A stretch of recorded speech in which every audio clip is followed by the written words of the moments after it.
the story of the second old man and of the two black dogs. Great Prince of the Genie, you must know that.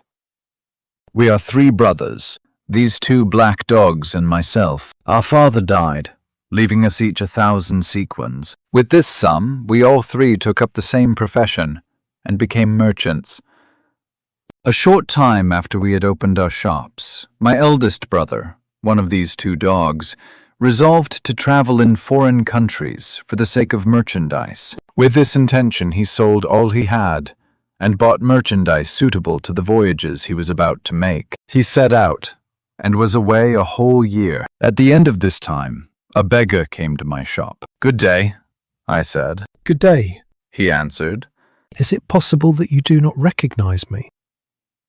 Then I looked at him closely and saw he was my brother. I made him come into my house and asked him how he had fared in his enterprise. "Do not question me," he replied. "See me.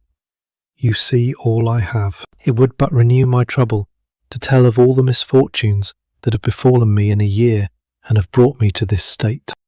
I shut up my shop, paid him every attention, taking him to the bath, giving him my most beautiful robes. I examined my accounts and found that I had doubled my capital. That is, that I now possessed 2,000 sequins. I gave my brother half, saying, "Now, brother, you can forget your losses."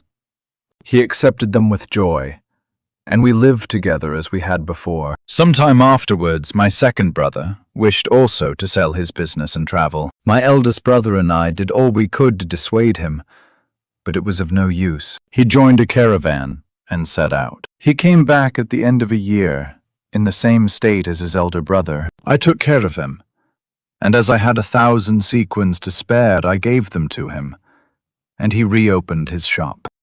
One day, my two brothers came to me to propose that we should make a journey and trade. At first, I refused to go. "You traveled," I said. "And what did you gain?" But they came to me repeatedly, and after having held out for 5 years, I at last gave way. But when they had made their preparation, and they began to buy the merchandise we needed, they found they had spent every piece of the 1,000 sequins I had given them. I did not reproach them. I divided my 6,000 sequins with them, giving 1,000 to each and keeping one for myself, and the other 3 I buried in a corner of my house.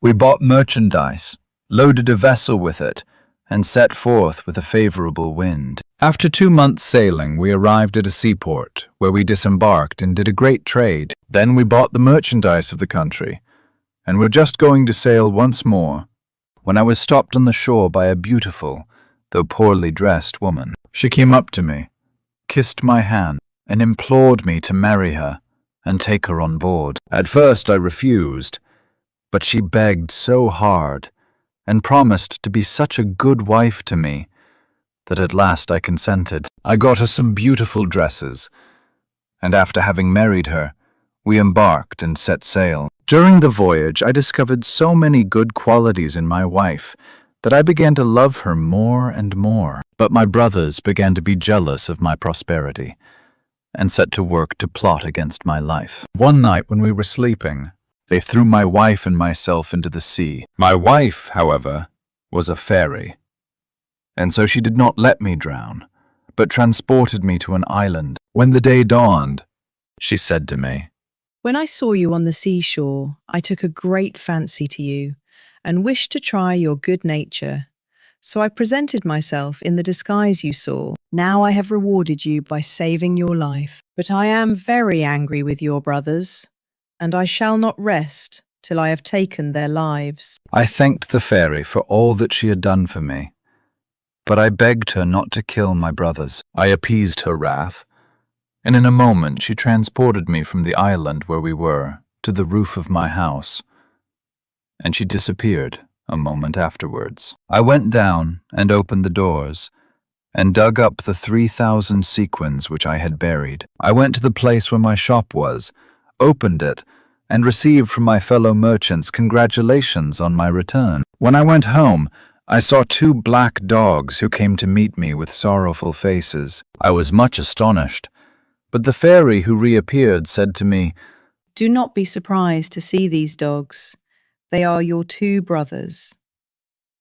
I have condemned them to remain for 10 years in these shapes. Then, having told me where I could hear news of her, she vanished. The 10 years are nearly past, and I am on the road to find her. As in passing I met this merchant and the old man with the hind, I stayed with them. This is my history, O Prince of Genii. Do you not think it is a most marvelous one? Yes, indeed. replied the genie. And I will give up to you the third of the merchant's punishment. Then the third old man made the genie the same request as the other two had done, and the genie promised him the last third of the merchant's punishment if his story surpassed both the others. So he told his story to the genie, but I cannot tell you what it was, as I do not know.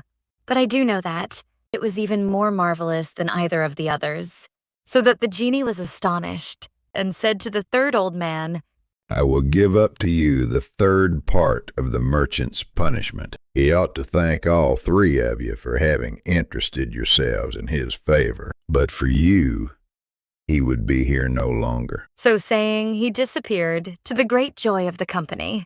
The merchant did not fail to thank his friends, and then each went on his way. The merchant returned to his wife and children and passed the rest of his days happily with them. But sire, Added Scheherazade, however beautiful are the stories I have just told you, they cannot compare with the story of the fisherman.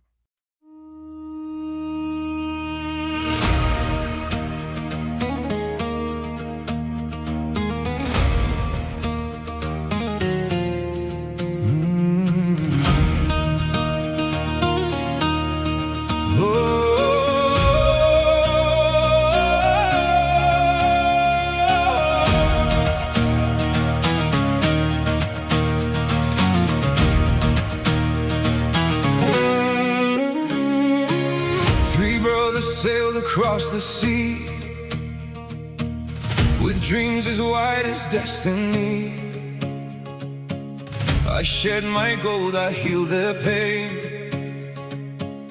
but jealous hearts brought only rain.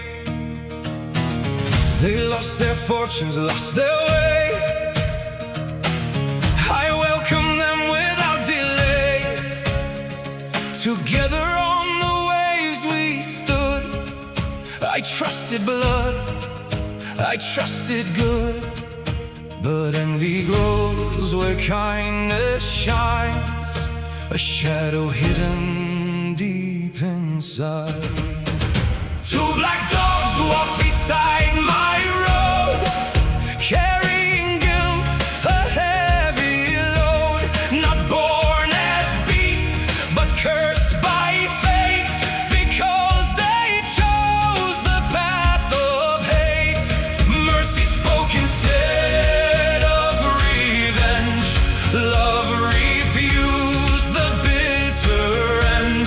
Though they betrayed my faithful heart, forgiveness played the strongest part.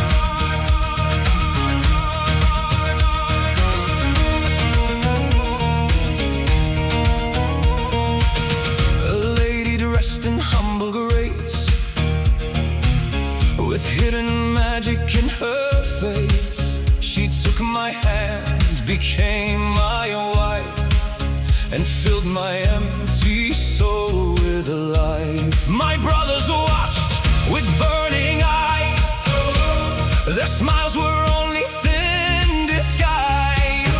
One moonlit night upon the sea, they threw us into misery. The ocean called, but we survived. Her ancient power kept alive. She raised her hand, the skies turned dark. Justice thundered through the spark. I begged her, please don't take their breath. Mercy is stronger still than death. Two black dogs walk beside my road, a living tale